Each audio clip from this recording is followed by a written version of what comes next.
Hello everyone and welcome to Sunburned. Albino reveals and discusses his most played Steam games, while random soundtracks from Ori and the Will of the Wisps play in the background, aka the best game ever made.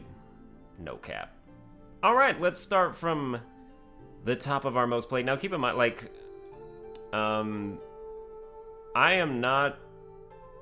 I'm someone who only had a PC up until from 3 or 4 years ago. I used to be purely a console gamer just because A, I didn't know what PCs were like. I still am a console gamer, I just also have a PC now. And B, no, that's actually just it. There's only one reason for that. So some of these games, the high-end cap is not very high. 418 hours on Slay the Spire. That's my most played Steam game. Now, some of these games will have a lot more hours on them if you consider the fact that I've also played them on console. But I'm planning to do a video of these for each console, so Switch and PlayStation as well. So I think some of those counts are gonna be higher. But yeah. Alright, but yeah, Slay the Spire is #1 on the list, #1 at the top, Slay the Spire. When this game came out, I played it for about 6 or 7 hours a day for a few months. Basically. It got to the point where I would do the daily challenge every day for almost a year. And I would almost never finish the daily challenge because halfway through it I would just get bored. Because this game would become an addiction. It would be I don't want to play Slay the Spire, so why am I booting it up right now?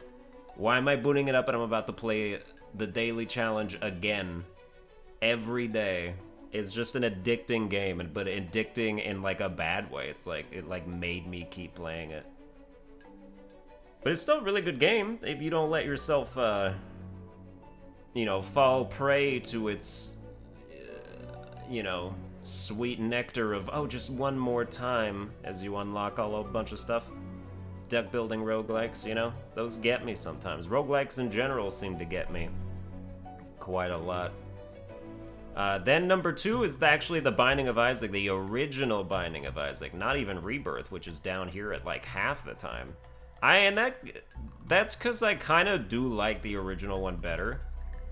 I think it looks better. I like the Flash animation style better. I just always liked the original, and then Rebirth came out. I was like, I don't really enjoy that much. Yeah, mechanically it's better and it has a bunch more stuff. But for me, OG Isaac, that was my initial grind. One of the first games I ever played on PC as well. Actually, no, I played it on Mac. Dude, that's how far back that goes. I used to have Steam on a MacBook Pro, and I had to only get games that came out on Mac. And The Binding of Isaac was one of those games, so I was like, oh, that's awesome. Yeah, it was that. I played the OG games were The Binding of Isaac, 1001 Spikes, Spelunky, sort of, although I didn't play that as much in the beginning. And then #3, our third most played game is Divinity Original Sin 2. Which you should also tack on 30 hours that I've played on the PS4 version. PC version much better, by the way. Divinity Original Sin 2 is the best PC game, I think, from an RPG perspective. It's definitely the best turn-based game I've ever played. That's for sure. And just everything it's got going on for it. I love the combat. I love the RPG mechanics, the different classes, the spells, just how it all works together. Divinity Original Sin 2 to me is basically perfect. And I must have done 2 or 3 playthroughs to rack up 85 hours on that. Co-op and solo is a fun experience either way. Although when you're playing co-op, you gotta make sure that you and your team is on the same page and you're not just trying to lead somebody by the hand everywhere, because that's not fun for anybody. It's kind of the problem you run into when you play multiplayer co-op, quest-related RPGs. Your friend's all right, what are we doing? They're you'll see when we get there. And then, they're just not keyed in, and then they completely fall out of it. It's happened before. I've been on both sides of that. Number 4 was Bloons Tower Defense 6. They keep adding stuff to this game. I haven't played it in about 6 or 7 months, I would say. But I did used to be like an OG Bloons guy back when it was, you know, one of those games that would be on like addictinggames.com or like free online games, like those kind of sites. I don't know if those places even still exist. But like when people, like the couple of Bloons, earlier Bloons games were on there. And now you can see it on Steam, and like as the numbers keep going up, the game just keeps getting a little bit more enjoyable and immersive, or addicting, I should say. Because I played a lot of Bloons Tower Defense 5 as well, and I would say that 6 is better. So good for it. It's a very good time waster kind of game. Bloons Tower Defense 6 is a great game to play while you're like in a loading screen of another game. Or you're sitting out, you know, like if you got like a Smash arena going and you have to go to the back of the line, go pop on some Bloons Tower Defense. It's a fantastic intermission game, you know. It's like it's the elevator music of games, basically. Satisfying. It's good for the transitional period between locations that you land on. So what's that? Number 4. All right, number 5 is The Binding of Isaac Rebirth, because you know I gave it its due. And I still enjoyed myself and the more content that it had, but it really did not hit the same notes for me. I liked the original. And there's other games where that's the case too. Like for instance, I'm not sure how far down the list Spelunky is on here, because I mostly played that on PlayStation. But like a lot of people love Spelunky too. I still think the first Spelunky is better. I think it's less repetitive, in my personal estimation, so I have like those kinds of opinions on certain indie classics that get sequels, and then, yeah. So what's that, number 5? 1, 2, 3, 4, 5, yes. And then Monster Train down here at number 6. You know, it's basically just a replacement for Slay the Spire, and I got just as invested in it at first. Was able to taper off more quickly, but they've also got like a new DLC coming out soon, so I will probably jump back in. But it basically is like almost... It's not the same game, but it's the same kind of game. Like, it will scratch the same itch for you. It's like the itch is on the same part of your body, but it's the difference between using, like, your pointer finger or your middle finger to scratch it, you know? Like, they're very close together. They're on the same hand, even. So... And then right beneath that, coming in at number 7, we got Monster Sanctuary, which is doing fantastic... given just how... And most of these games are uninstalled because I just got a new PC. So I only have like 4 games installed right now. And Monster Sanctuary is one of them. I also probably have an additional 30 hours on PS5. Just when this game came out, it was the latest addition to my Game of the Year list for 2020. I almost didn't put it in there because I almost just didn't bother getting the game because I was like, my list is done. I don't need to bother playing a game that came out like December 20 whatever. Because it's like, you know, are you too late? But then I played it and I was like, oh, you know, yeah, it's 9th on the Game of the Year list immediately. And I undersold it. Monster Sanctuary is an absolutely fantastic game. 2020 was a killer year for games. But Monster Sanctuary should get a really high amount of recognition. It's the best Pokemon-like game I've ever played. Absolutely. You know, it's got skill trees. Like, just the fact that it has skill trees and it's a Metroidvania, it combines all these different things together into a package that I hope we see more of.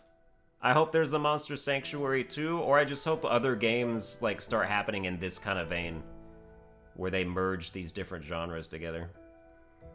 After that, we've got 61 Hours in Sid Meier's Civilization 6 coming in at number 9. I didn't think I would like a game like this. And then, I don't know, I watched somebody play it. I downloaded it sort of on a whim. I didn't understand it at all at first. I watched a couple tutorials, and I was like, oh, you know, I'm gonna figure this out. And it's really fun. Civilization 6 is a really fun game. Just based on what I've heard from the DLCs or looked at the descriptions of them, it's like, don't get the DLCs, they make the game worse. But OG, like, vanilla Sid Meier's Civilization 6. Very nice. Very good time. And that would put number 10 as Darkest Dungeon, which this is not true. Now that I think... I have over 300 hours on Darkest Dungeon. And I know that because I looked on my actual Steam. Like, if I open Steam right now, which I'm going to do, and I go to my library and I click on Darkest Dungeon, it says I have... What do you mean you have 60.5 hours? I've had like over 300 the last time I looked at this. What are you talking about? You're absolutely... I'm getting robbed. I don't understand. Is it like going... I have more than 60 hours. Hold on, I'm gonna install Darkest Dungeon right now. Dude, you're doing me dirty on this. I literally looked at this and had like over 300 hours on it. On PC. Like back when it was in early access, that was the case.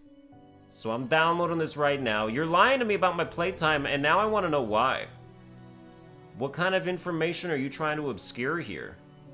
What do you gain from making it seem like I've played games less? So you want me to play them more? Is that what the goal is? Because I don't buy it. I'm not okay with it. Like, that's straight up horse nonsense. And then it's trying to tell me... I mean, I believe that I only have 44 hours on Temtem. But I could have sworn it was like a little bit more. Temtem is... a pretty good Pokemon. Like, it has its own... whatever issues you might have with Pokemon, Temtem has, like, as many issues, but different kinds of issues. I feel like every Pokemon-like game that tries to come out to, like... First of all, it seems like every Pokemon-like game is, like, a statement against Pokemon with whatever they think. Of, like, oh, you know, like, this is what we think Pokemon should be. And then they make a game and it's got like 8,000 million other problems that they never foresaw. And it's like, yeah, it ain't that easy, is it? To actually implement all the things without breaking a whole bunch of other things. So Temtem... I don't know, its existence kind of bothers me. But playing it is still fun. You just have to... get past a bunch of extremely annoying mechanics, which they fixed a bunch of because it was in early access, and I think it still is. Well, it has to be because they're like talking in the devlogs like, oh, we're about to add another city, and it's like, oh, okay, you haven't finished the game yet. That means it's in early access. That checks out. That checks out from what I thought. But it is a fun game. I do like the stamina-based battle system, but what does end up happening as a result of that, and as a result of just, like, you can't really one-shot people. Like, you can't... Like, Pokemon, if you play Pokemon and you're good, and you're of a decent level, and you're utilizing type advantages, most of your battles is just going to be, like, one-shotting your opponents all the time, when you have type advantage. In Temtem, you will not get out of a battle unscathed, ever. And that means that you have to... rely on items more and use them, and that strains the economy because then you have to spend more money on that sort of thing. So like in Pokemon, you're loaded, you're walking around like the richest kid in the world. Temtem, you're like scraping together every nickel you can get to get like one potion. At least that's how it was in the beginning. They might have altered some things, but there's some things that just about the design are inherent, like the fact that you basically have to go heal after every battle. And because the economy works that way, what that necessitates is after every battle you go back to the nearest town and heal your dudes. And that's really annoying. You know, you go out, battle one person, go all the way back to town, heal, go out, battle the next person, go all the way back to town, heal. And they have like an Estus flask system where you can heal your entire party once before replenishing it, but like it's not enough. Like, even having, like, one full party heal that you can use mobily, it doesn't ease the grind at all. Which the grind is also a huge issue. Like, they just have a whole bunch of problems that are different from what Pokemon has. But it's still a good game. Let me look at Steam again. Did you download this? No, you're halfway done. All right. I don't believe 60 hours. It's almost like they took out all the hours that I played when it was in early access. Because that's most of when I played. And that was when I thought Darkest Dungeon was at its best. Like, I think it's gotten worse as time goes on. They just made it way more punishing for no actual benefit. After Temtem, we have Phasmaphobia. Ooh, what a flash in the pan that was. Complete, like, I don't know anyone who plays Phasmaphobia still. But it is still a fun game. It's just, you know, it's like like when October rolls around again this year, they'll be back on Phasmaphobia or whatever the next fad is. If some other new horror game comes out that everybody freaks out about, but it'll have to be like a co-op multiplayer experience because that's what we're clearly clamoring for in this you know, segment of the industry at this time period right now. But Phasmaphobia, like, a monkey could have made that game. It's not a you know, it's not technically impressive, it's not graphically impressive. There's nothing impressive about it except the fact that it's really fun. So, good for Phasmaphobia. I hope that eventually they add, like, a ghost hunting mode. Because I think once you're done investigating what type of spirit it is, if you're right, you should then, like, have to kill it. I think you're missing, like, half of really interesting gameplay by not going that far. So I think that would be neat. That would be, I feel like if they did, like, a major update, that would be a great way to revitalize the game come next October. And then it could even compete with anything else that's coming out. Okay, you finished Darkest Dungeon, let me take a look at it. I know you guys are still seeing the same screen. Yeah, it still says 60.5 hours. That's absolute horse hockey. That is bullshit. So, I don't know what that's from. Oh well. I guess we'll just let it lie to me. I mean, Darkest Dungeon now has a trademark associated with it. Like, there's an R next to the name, which that didn't used to be there. I don't know, I feel like some data got wiped. Anyway, that's fine. That's just a me problem. Like, I'm mad because Darkest Dungeon should probably be, like, second from the top. But it's not. Oh well. Next up, we played a lot of Fairy Tail. 42 hours on Fairy Tail, and let me tell you, it was worth every second. Fairy Tail, not a very polished game, not a very impressive technical game, but the grind is so satisfying, and the loop of building your guild back up, because it takes place during, like, the 4th season or something. During the point in time where, like, there's a time skip, and then, like, everybody forgets about Fairy Tail, so they have to, like, reestablish their reputation by building their guild back up. And that's when the game takes place, and that is so good. It feels so good to do. I really like Fairy Tail. I played it for probably 18 hours the first day. It was impossible to put down. If you're not a Fairy Tail fan, don't be playing it. But because Fairy Tail is literally my favorite anime, like, it was for me. And if you don't like Fairy Tail, it's because you don't understand the power of friendship, hater. Straight up. That's, like, actually why. Alright. Like, if you're not moved by some of those speeches, by just some of the, like, raw bonding that's on display, the pure thrill of, you know, comparing yourself to a stronger opponent and overcoming them, like, I mean, that's what, like, most anime is about. How do you not like that? Might and Magic Clash of Heroes. Dude, this game needs to get a resurgence of some kind. I only have 33 hours on record. I have at least 150 hours on Xbox 360 of this game. Might and Magic Clash of Heroes it's the best, like, puzzle combat game ever. Just the way that the combat works, the turn-based, like, puzzle mechanics, where like you have to mix and match your units so that they form chains and lines and stuff that like get them set up on a turn-based charge. And it's I don't know how to explain it. I just know that like if you saw it in action, when I was playing it for the first time, I was like, how is there no other game like this? Because this is groundbreaking of how fun this is. And then this is a spin-off game, and then nobody cared about it afterwards, and no one's cared since then. I don't know. This is a spin-off. I don't know anything about the actual franchise. The Might and Magic franchise, there's supposedly like 50 games in there. I don't know a damn thing about any of them. All I know is that Clash of Heroes is one of the most fun games, and it has multiplayer, which if you found someone that was also, like, had fun playing Clash of Heroes, oh man, you were set. Oh, what a good game. My Steam copy doesn't work anymore. I don't know why. Every time I boot it up, it lags to like a 1 frame per second, and it just doesn't start. It doesn't get past the main menu, and uninstalling it doesn't help. My copy just broke. I tried to get a refund like 6 years later. They were like, we don't let you do that. But I was like, but my game, it doesn't work anymore. That's against terms of service, or I don't know. I don't know what the problem was.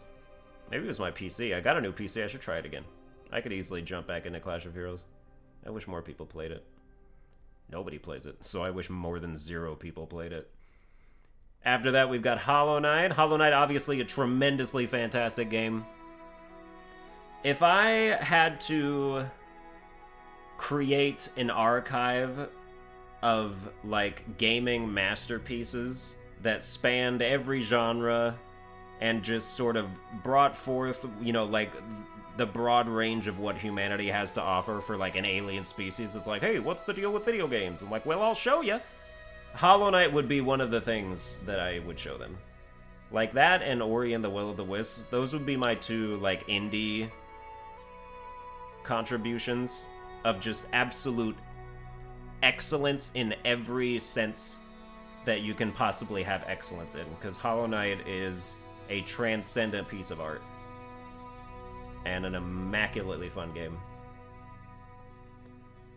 So I played it for 32 hours. Which doesn't sound like a lot. And, I mean, it's... I wouldn't call it supremely replayable, because you only have one weapon. You know, like, imagine... Like, would you play Dark Souls as often as you have if you could only use a sword? Like, I doubt it. So... that's really the only... Like, it's not that replayable, but it is... so good the first time around, and the second time around when you're, like, getting more used to it. So good for it. Also, I definitely have double that the amount of hours on PlayStation, because I did a playthrough on PS5 or PS4, I think, or at least I beat the game on PS4. So that should be up in the 60s if we're going on it completely. The Legend of Bumbo was a fun little weird puzzle game by the dude who made Isaac. It was alright. Nothing too special. And then down here we have 1001 Spikes, which, along with The Binding of Isaac, one of the first games I ever played on PC. So that was, probably the very first game that I ever really got good enough at that I started to get, like, even the slightest bit of traction on YouTube from doing it, because I would do runs. I could almost speedrun the game. I would beat it in like 15 or 20 minutes.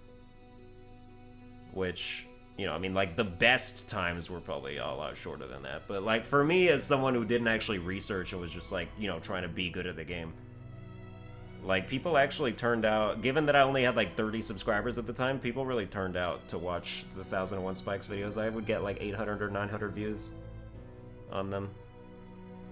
That's huge for the amount of subscribers I had. So that was one of my first ever series.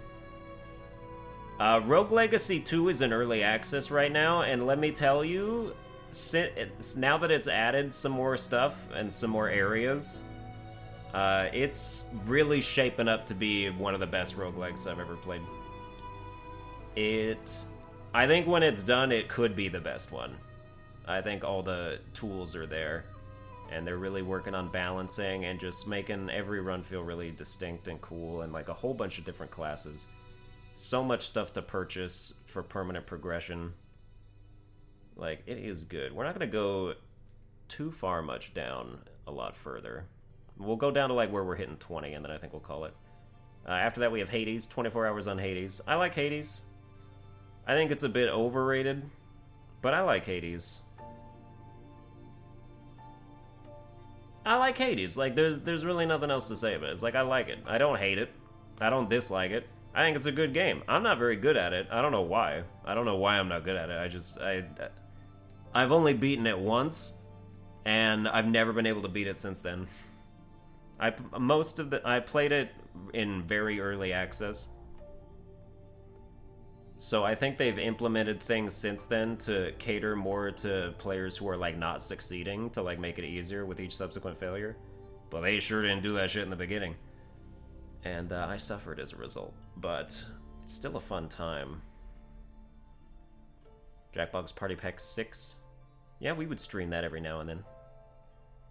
You know, do some Trivia Murder Party 2 action. Do some Quiplash 3 action. I believe that's the 6th pack. Maybe. Maybe it's not. I don't know anything anymore. Dude, I played 21 hours of PlayerUnknown's Battlegrounds. Yeah, good one. I mean, I guess I did. You know, when the Battle Royale craze first started to take off, I was a little bit a part of it.